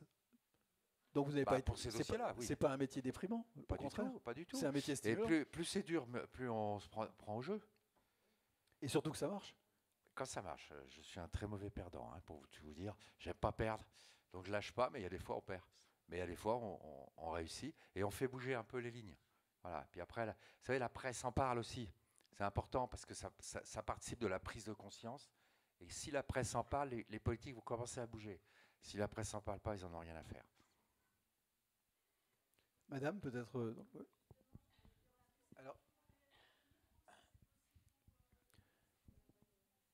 Alors le micro est. Ah, donc alors peut-être tout à l'heure, madame, on va prendre la question qui bonsoir, oui. pardon, je suis là. J'avais une question, en fait. J'écoutais donc monsieur le juge, l'ex-juge, et je me demandais, j'avais l'impression qu'il était très réfractaire à la politique. Et je voulais savoir, est-ce qu'il avait déjà pensé à s'engager en politique et aussi, parce que je suis curieuse, est-ce qu'il a déjà été approché par un gouvernement ou un président pour prendre des responsabilités politiques? Non aux deux questions. Ça m'intéresse pas, c'est pas mon. La dame est là-bas. Ah pardon, excusez, je croyais que c'était. Pardon madame. Non, pas du tout. Non. D'abord, je commence à avoir un certain âge, donc ça va. Place aux jeunes. Et deuxièmement, regardez tous les juges qui sont passés en politique. Ça a été quand même très moyen, donc comme je ne suis pas un courageux, je n'y vais pas. Je préfère rester là, dire les choses, et puis après tout, c'est aux politiques à prendre le relais, c'est pas à moi, c'est aux jeunes générations. On peut parler aussi des jeunes juges demain. Et allez saisir les avoirs à Dubaï, à l'étranger, mettez l'accent, mettez la pression, faites-le savoir, et c'est comme ça que vous arriverez à faire bouger les lignes. Parce que sur les scandales, par exemple, j'ai eu le dossier Cahuzac. Cahuzac, jusqu'à ce que ça vienne jusque dans notre bureau, il n'y a pas de compte suisse, c'est pas vrai, etc. On a pu démonter, il a reconnu qu'il avait son compte suisse. Donc, il était parti à Singapour, ça aboutit à la création du parquet national financier, etc. Bon, on bouge quand même, vous voyez, même si ça paraît perdu, on y va, surtout qu'on met le doigt sur des choses qui peuvent avoir des incidences importantes pour d'autres. Mais pas de politique, hein, vraiment. Voilà. Donc si non, vous aviez des propositions, je crois que c'était... Non, puis je serais nul en politique, de toute façon, bon, je ne le sens pas du tout. Hein. Non. Oui, vous parlez des paradis fiscaux mondiaux, mais que penser, ne serait-ce que de nos municipalités en France, qui font des fois des avantages à certaines entreprises pour qu'elles viennent s'installer chez elles, au détriment parfois de la commune d'à côté. Où commence et où finit le paradis fiscal, Renaud? sais pas quoi vous répondre, parce que je suis pas sûr que ça soit une pratique si générale que ça, si. Je l'ai pas rencontré en tout cas, donc je peux pas, je maîtrise pas le sujet, mais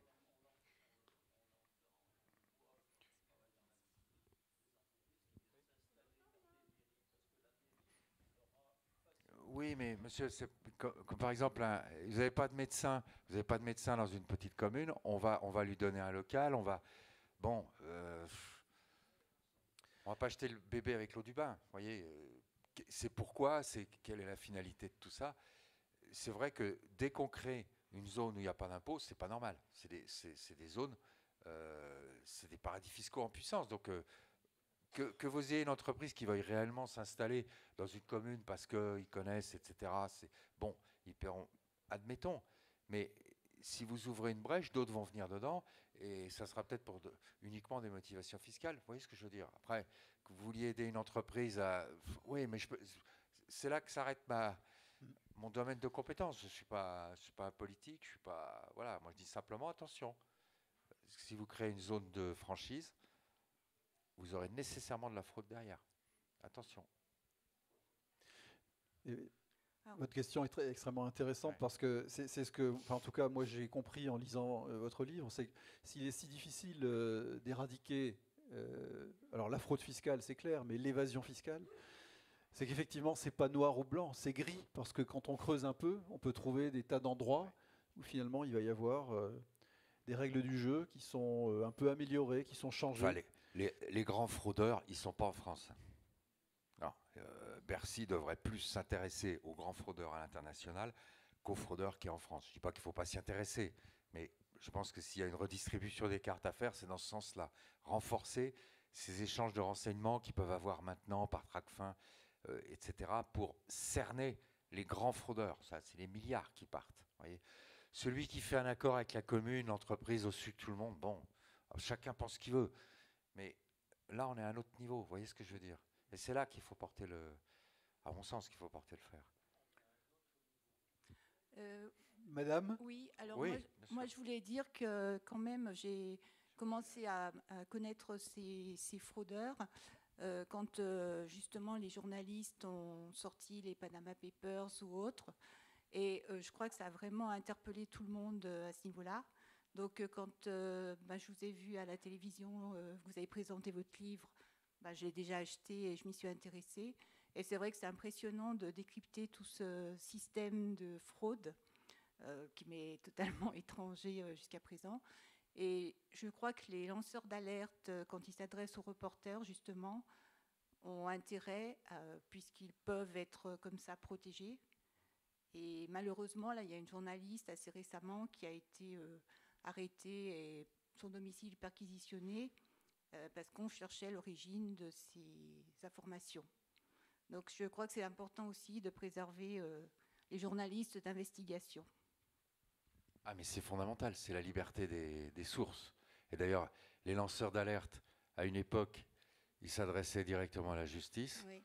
Bon, il y en a un qui s'est retrouvé en prison quand même, à la demande des Suisses. Bon.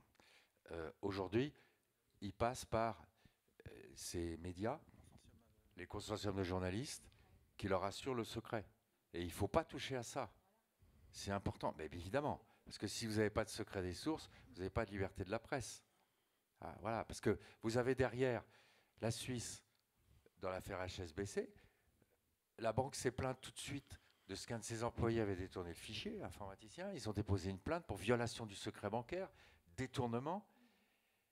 Et il s'est retrouvé en prison en Espagne pendant 6 ans, sur un mandat d'arrêt européen. Alors qu'il a permis aux États, pas seulement européens, de recouvrer des milliards. Parce que derrière, il y avait des fraudeurs. Et d'ailleurs, je n'ai pas compris le comportement des magistrats de Berne. Je l'ai déploré parce que j'ai travaillé avec eux sur d'autres dossiers. Et là, vous voyez, ils accordent, on parlait de la Suisse, l'ambiguïté, ils accordent la priorité au secret bancaire qui va prévaloir sur les fraudeurs. Alors ils vont dire la fraude fiscale, c'est pas notre problème. Bah oui, mais enfin, c'est quand même le problème de tout le monde que je sache. Hein. Alors par contre, aux États-Unis, il y a eu la même affaire aux États-Unis avec l'UBS. Hein, je ne sais plus son nom. Aux États-Unis, les États-Unis lui ont versé 100 millions de dollars. Donc si vous avez un fichier comme ça un jour, madame, allez aux États-Unis, parce qu'en Europe, non seulement les procureurs américains ont versé 100 millions de dollars, mais ils ont dit à la banque, vous nous donnez tous les Américains qui ont un compte chez vous. La banque a dit, on ne peut pas secret bancaire. Ah, secret bancaire. Oui, mais si on vous interdit de faire toute opération en dollars, si on vous vire de la bourse de New York, l'UBS a cédé. Ils ont transmis les originaux. Ils ont transmis les informations. Alors, ils se sont fait couvrir par le gouvernement de Berne. Pendant ce temps-là, nous, on avait l'affaire HSBC. On a demandé. Ah ben non, on ne vous donnera pas parce que c'est des fichiers détournés. Et un jour, j'étais à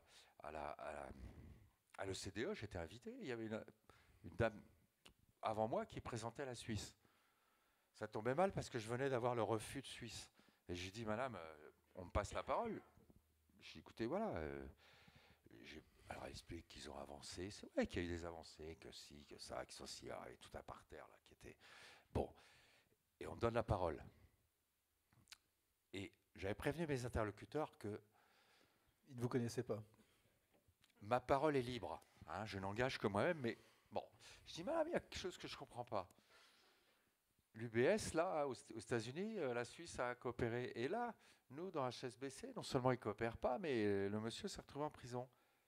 J'ai peut-être quelque chose que je n'ai pas compris, mais la situation est exactement la même. La réponse, est-ce que vous pouvez m'expliquer? Pas de réponse. Ça a duré bien 30 secondes. Donc il y a eu un blanc. Comme par nature. Vous n'aimez pas les blancs? J'aime pas les blancs. Je laisse un peu de blanc, mais je reviens à la charge. Ah, madame, je me suis mal fait comprendre sans doute, mais voilà, je repose ma question en étant vraiment lourd, comme je peux l'être. Voilà. Et deuxième blanc.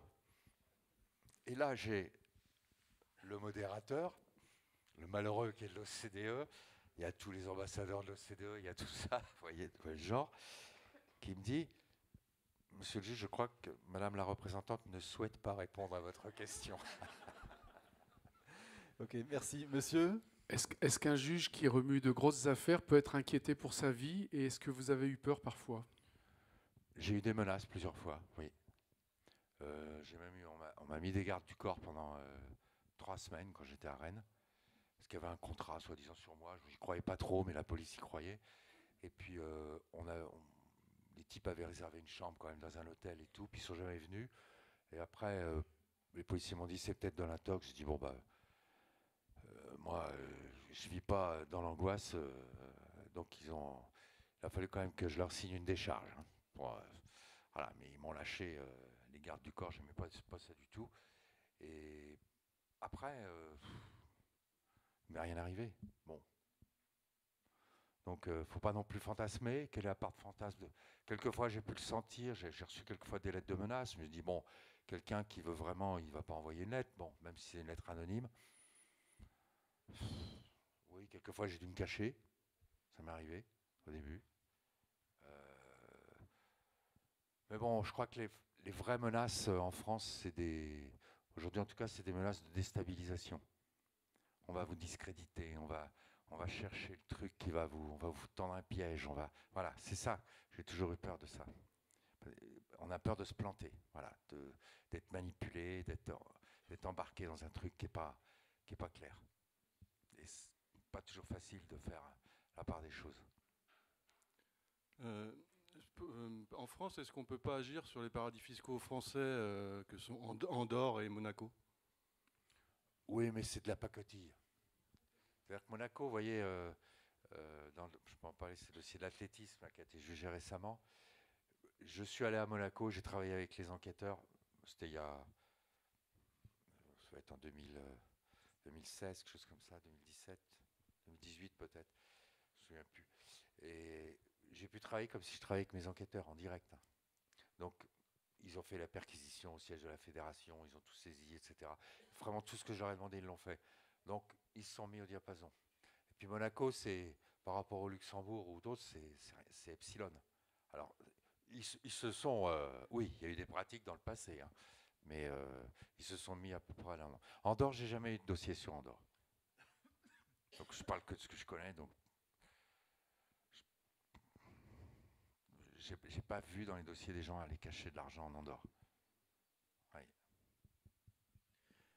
Une dernière, deux questions pour terminer, madame. La dame qui a la première intervention demandait si vous n'étiez pas trop déprimé parce que c'est un peu déprimant. Moi, je voulais savoir si vous avez fait des émules. Quelle est la tendance de la profession? Est-ce que des gens de votre espèce sont très rares? Ou est-ce qu'il y en a? Non. Est-ce qu'ils se multiplient? Je ne sais pas. Non, il y aura forcément des jeunes qui vont prendre le relais. Le vrai, je ne suis pas déprimé. Mais on n'entend parler que de M. Van Ruynbeck. Les autres. Non, mais vous parlez au passé. Aujourd'hui, c'est un peu différent parce que d'abord, on désigne souvent 2 ou 3 juges, donc c'est les juges. Et puis souvent, c'est le parquet lui-même, le parquet national financier, les procureurs qui font les enquêtes. Donc c'est anonymisé. Donc on va dire le parquet national financier. À mon avis, ils ont tort de ne pas saisir des juges d'instruction. Enfin bon, c'est leur choix. Donc voilà, j'espère qu'ils vont sortir des affaires comme on en a sorti, qu'ils vont continuer. Et je dirais qu'aujourd'hui, le principal enjeu aujourd'hui, c'est de saisir les avoirs à l'étranger. C'est 50 millions là qui se baladent. Oui, mais il faut des gens qui se bougent derrière. Ah bah oui. Pour que ça se fasse. Oui. Alors, et puis c'est vous compliqué. avez une couverture médiatique. Oui, et puis c'est compliqué. On ne va pas vous l'expliquer à l'École nationale de magistrature. Il faut vraiment s'être cassé les dents 10 fois avant de comprendre comment ça marche. Donc il y a tout un savoir-faire qui est long, qu'il faut acquérir, mais voilà. L'impression que vous avez, c'est ce qu'il y en a d'autres. Mais il y en aura, après forcément. Vous qui viennent. Mais oui, oui. Ah, ceci dit, il ne faut pas non plus que le juge tombe dans la revanche. Non. Voilà. Il dit, c'est un homme politique, donc je vais faire n'importe quoi. Non, pas, ça. il faut. Non, parce que ça se retournera. Il faut avoir des éléments, mais à partir de... Moi, j'ai toujours progressé, j'ai essayé step by step, comme disent les Suisses. Hein, c'est-à-dire, je vais un point où je vérifie, et bon, voilà, sinon je me serais cassé la figure 10 fois. Donc, je borde, je vérifie juridiquement, je fais tout ce travail de fond avant, pas après, parce qu'après, si vous plantez, ça va être cinglant, et là, ils ne vont pas vous louper. Donc, il faut aussi avoir... Il faut faire ce travail de fond, qui est lourd. Est-ce qu'il y en a dans la profession des jeunes, des plus jeunes, qui vous demandent conseil, par exemple, parce que vous êtes un vieux routard, là, vous connaissez. Oui, mais je suis hors circuit. D'accord. Quand je suis parti, j'ai tout perdu. Mes contacts, mes réseaux, mon savoir-faire, tout est... On m'a rien demandé. Si, on m'a proposé d'être assesseur en correctionnel. J'ai décliné la proposition. Mais j'aurais bien aimé aussi jouer ce... Mais on ne me l'a pas demandé. Bon, c'est que d'autres savent se débrouiller, tant mieux. Mais il y aura des jeunes pour suivre, bien sûr. Parce que la voie, on a ouvert une voie, comme on est plusieurs à avoir tracé un peu. On a fait évoluer les choses. Aujourd'hui, on n'étouffe plus les affaires. Ce que je voulais vous dire, c'est de conclure là-dessus, cette note de... Regardez l'affaire Cahuzac, regardez l'affaire Fillon, on n'étouffe plus. On ne peut plus empêcher la justice de faire son travail. Et il démarre sur des articles de presse à chaque fois. Hein, mais sur un article de presse, et même les parquets ont suivi. Dieu sait si je me suis heurté à eux dans les années 90 parce qu'ils étouffaient. Mais ils n'étouffent plus aujourd'hui. Hein, donc il y a du progrès de fait. Et demain, il y a un scandale qui sort. Après, il y a le savoir-faire. Il faut y aller chercher les comptes à Singapour et tout ça. Ça ne se fait pas comme ça. Il faut connaître les circuits. Il faut pas se planter, c'est compliqué. Et puis c'est des affaires qui sont compliquées parce qu'il y a beaucoup de comptes à étudier, à recouper, et il faut surtout savoir ce qu'on cherche à un moment donné. Et puis il faut toujours douter, il faut toujours se poser des questions, est-ce que je suis dans le bon truc? Vérifier. Vous savez, induction, déduction. On forme des hypothèses, parce qu'on ne sait pas au départ, et on les vérifie. Mais il ne faut pas avoir peur de se tromper. Parce que si on vérifie que ce n'est pas bon, il faut arrêter. Et ça se trouve, on va être passé à côté de quelque chose de plus important, et il va falloir remettre les compteurs à zéro et réfléchir. Donc c'est ça le travail qui est passionnant, et on a quand même des résultats. Mais bien sûr qu'il y a des jeunes qui vont le faire, évidemment. La relève est... J'ai eu une jeune assistante à une époque, je ne sais pas si j'ai le temps de répondre, elle arrivait pour 2 mois. Elle était en 3e ou 4e année de droit. Elle voulait préparer le concours de la magistrature. Bon. J'avais déjà 2 ou 3 étudiants en stage. Donc, j'avais pas le temps. Je dis, bon, écoutez, voilà. Tenez, je vous donne ce gros dossier. Faites-moi la synthèse de ce dossier. Je lui explique comment je fais mes synthèses, comment j'ai fait dans le dossier. Je lui donne des... Je dis, bon... Vraiment, elle vient au bout de 15 jours, elle m'amène un premier truc, je lis ça, bon, la bouillie pour les chats, bon. Normal, je lui donne un truc, bon, donc je la revois, je lui dis, voilà, il y a ci, il y a ça, etc. Elle revient 15 jours après, avec un deuxième projet. C'est mieux, mais je suis pas sympa. Hein. Je suis pas sympa, vous voyez, je suis... Bon, et j'ai dit, bah, il y a encore ci, il y a encore ça. Et puis j'arrive un matin. J'arrive le matin au pôle financier, là où on était rue des Italiens. Je rentre, il n'y avait personne. Là, je regarde, et puis elle avait déposé sa synthèse sur le bureau. Je regarde, je lis. C'est lumineux ce qu'elle a fait. Lumineux. Tout y était. Et en plus, contrairement à moi, elle savait se servir d'Internet, des ressources ouvertes et tout ça. Ma génération, on est dépassée, vous comprenez bien. Enfin, en tout cas, moi, personnellement, je n'ai jamais été très malin là-dedans. Et donc, elle m'a retrouvé, c'est parce qu'il y avait des marchés passés à l'étranger, elle m'avait trouvé les passations de marchés à l'étranger et en source ouverte. Et je lui avais dit, à chaque fois que vous citez un document, vous sourcez. Vous mettez la référence et vous... Et elle m'avait joint toutes les... J'ai dit, c'est formidable, une fille comme ça. Et un an après, elle m'appelle, j'ai été reçu au concours de la magistrature. Donc vous voyez, il n'y a pas... Donc voilà, on perd pas espoir. C'est l'optimisme, il est là, bien sûr. Et elle avait quoi, 20 ans, 25 ans? On n'étouffe plus les affaires, on a de la relève, on a une presse indépendante qu'il faut soutenir. Une presse indépendante, très importante. Voilà. Donc il y a des raisons d'espérer. Voilà, je vous propose de nous arrêter là, ça fait 1h35. Merci Renaud de votre témoignage. Merci.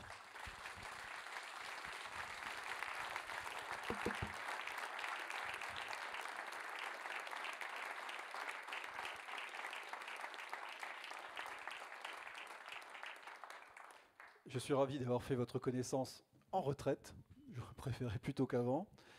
Et donc, je sais que... Vaut mieux. Hein. Vaut mieux, ouais, j'ai compris ça. Avec vos 50 millions, merci à vous. Non, il n'est pas large, là. merci pour vos questions intéressantes. Merci à ceux qui nous ont suivis, peut-être à distance. Donc, si vous souhaitez vous faire dédicacer le livre ou l'acheter, il est disponible. Ne vous étonnez pas si on vous demande un virement dans les îles Caïmans. Vous aurez compris que ça fait partie de la thématique de ce soir. Donc à très bientôt pour une nouvelle matière à penser avec Malraux et Livre en Marche. Merci.